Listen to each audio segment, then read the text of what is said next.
Good afternoon, everyone. My name is Benjamin, and welcome back to another episode of our review of the 2020 presidential election and some of the things we can try to use to figure out what's going to happen this November. Now, assuming a normal campaign, obviously we're not going to have a normal campaign because of the pandemic. Um, we're gonna have to look at other things. What happens if things get canceled? But I've done a little bit of a review of that last week. I want to kind of talk about what might happen with 2016 third-party voters. Nationally, they were about 4.5 to 5% of the electorate, which is a little bit more than their normal 2 to 3%. 3% on a good year. 2% and 1.5% is a lot more commonplace because the Greens typically only get about 0.5%. They got 1%, so not that much. They basically just got a normal good year for them. The Libertarians, they got a very good performance with 3.5%, if I remember correctly. A normal performance for them is about 1 to 1.2%. A normal good year would be 1.5 to 2. Of course, we can't ignore Evan McMullin in the Southwest because he got significant traction, especially in Utah. But he also got support in some more establishment states like my home state of Virginia, the state that I currently live in. And the Libertarians actually did decently in Virginia, too. That's the other thing to note, is that third parties did surprisingly well in swing states. Where you would expect a lot of voters in swing states to think, well, my vote matters more. I should vote for one of the two candidates who actually have a shot of winning the presidency. It seems that those in swing states didn't care and voted for Johnson or McMullin or Stein regardless because of reasons. But what I've got highlighted here are the states and the parties that won them. If the third party vote exceeded the difference between the two. The other thing is, this is where if I remember absolutely correctly, every single one of these states are the ones that had the winning party with less than 50% of the vote. Funny how that works. But now, obviously, in terms of electoral votes, this would hurt the Republicans, you would expect. And you could say, well, without third-party voters, as Clinton's thought happened, they would probably think, oh, well, without these, Arizona and Florida and North Carolina and Pennsylvania, Michigan, Wisconsin, they're all red. Maybe even Nebraska's 2nd congressional district. Probably Nebraska's 2nd congressional district. And that's not accurate in the slightest. Because the reality is Johnson voters would be more inclined, at least the ones who aren't normal libertarian voters, so that 1% of the population, they're not inclined to vote for a Democratic candidate for president because while they may like legal weed and speaking of legal weed, happy 420 day. Slight sarcasm there.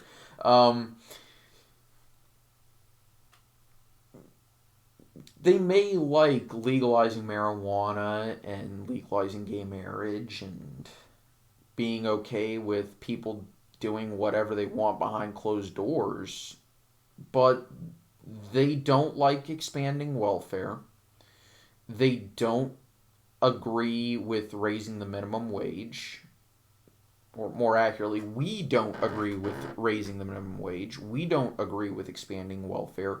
We don't agree with raising taxation. And we definitely don't agree on gun control. And the thing is, people who are open to voting for the American Libertarian Party their emphasis is on those economic issues and is on the guns issue, okay? These are voters who care about economics and guns, and the reason why they agree with legalization of marijuana and legalization of gay marriage and et cetera, the social aspect of libertarianism is because, well, why should we care what a person does? You know, as long as we can participate in a free market and own guns, it doesn't matter what someone else does. As long as they don't hurt anyone, I don't care. So, libertarians, especially the type who, under normal circumstances, would vote for Republicans, it's really just an alliance of convenience that that they'll vote Libertarian if the Republican nominee is not someone they agree with in tone or rhetoric or whatever. But a lot of these voters are probably going to, quote, come home, so to speak, and vote for Trump in 2020 because Trump has given us. Now, I tend to be much more libertarian than I think even the average Libertarian Party voter, so grain of salt here, but the way I see it, Donald Trump has given libertarians two candidates who are, for the most part, agreeable. And that would be Justice Neil Gorsuch and Justice Brett Kavanaugh. Now, obviously, there are things that we disagree with. I'm personally that said, I am a big fan of Gorsuch. I think he's a very good justice, and his priorities seem to be with where the Libertarian Party tends to be. He's against civil asset forfeiture. He's a big proponent of the Fourth Amendment, which doesn't get enough credit these days. Stuff like that. And Trump is at least palatable to most American libertarians on issues such as markets and taxes and stuff like that, and guns. Even though Trump isn't exactly pro-gun by any stretch of the imagination, at least he declared gun stores essential businesses. But they are leery about him on some accounts because he does tend to have some Keynesian tendencies. He, of course, is trying out UBI. American libertarians do have mixed feelings about universal basic income, but that's a video for a whole nother day. And don't forget the Evan McMullin voters, you know. So while Democrats could use this to argue, yeah, these states are definitely in play in states like Texas and Georgia and what was the other state that had high enough to make it look reasonably competitive?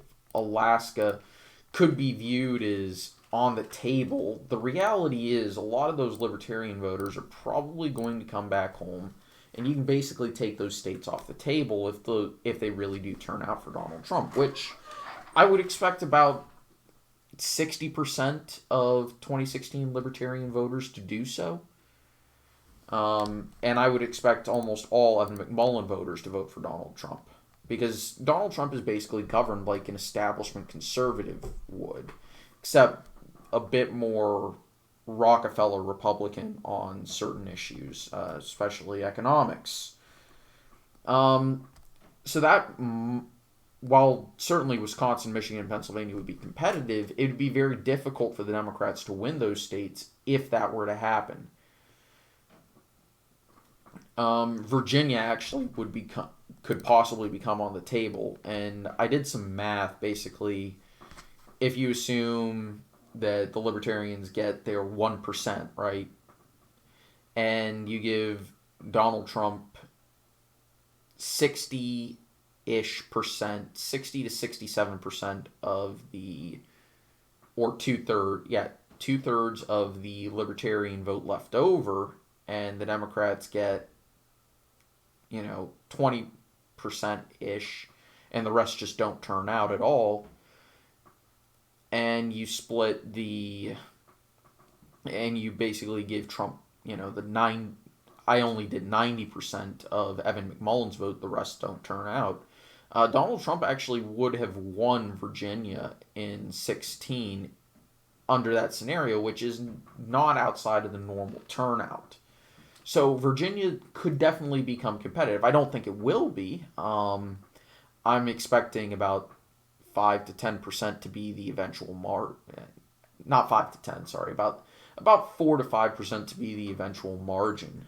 But the other thing we have to remember is that Virginia actually really does tend to throw its support behind its governors and its former governors in other races. It's one of the reasons why Tim Kaine was able to easily win in his Senate seat, but also one of the reasons why he was the ideal vice presidential candidate for Virginia. And the thing is, I didn't even discount the fact that the vote is going to swing by about 3.5 to 4% for a vice presidential candidate from that state on average, and Virginia is going to be a little bit higher than that if it's a former governor from Virginia. And it's a very unique situation that the state of Virginia has. I didn't even discount that from 16. I just basically was adding votes onto Clinton and Trump's totals in proportion to where their support within each third party came from. I did take a little bit and add a little bit from the Greens, but the Greens weren't really consequential because they had so few votes to begin with. And it would have led to a very narrow Trump win if you had normal third-party support. And that's with the Tim Kaine factor. So without it, Virginia could have been a leans red state. But again, that's a what-if scenario, and I don't like what-if hypotheticals. But trying to break down the third party voters from 16 to try and figure out what they might do in 2020 is not a good prognostication for the Democratic Party. It could put states like Maine and their at-large vote, New Hampshire, Minnesota, Colorado surprisingly, but not Nevada. Colorado certainly on the map, and New Mexico almost would definitely be on the map, because if you look at how much vote Gary Johnson got, I can guarantee you most of that was from former Republicans who wanted to vote for someone from New Mexico. Though there was probably a decent amount of Democratic voters coming into that because Gary Johnson was a fairly popular governor from New Mexico. But there's obviously a change in the battleground. We can't act like there isn't. Texas is certainly becoming a battleground state. Georgia is becoming a battleground state.